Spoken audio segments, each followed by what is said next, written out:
তখন ধরামা নিজের বাম স্তন বন্ধক দিল বাবা ভোলানাথের কাছে। মা দুর্গা কেঁদেছিল, প্রাণনাথ তুমি এটা কি করলে?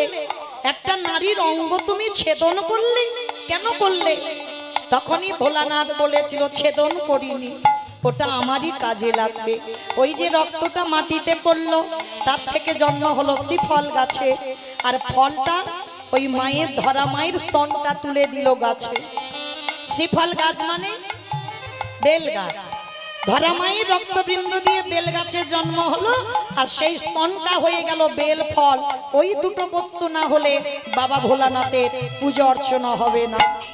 আজকে সেই ধরা মা যখন অতিথি সেবা দিচ্ছে, রক্তের ধারা একটা একটা করে পড়ছে, তখনই ভগবান কায়দা করে বলেছিল, ধরামা তুমি জানো না, নারী জাতি যদি অসুচি হয়, কোনোদিন সাধু সেবা, বৈষ্ণব সেবা, গুরু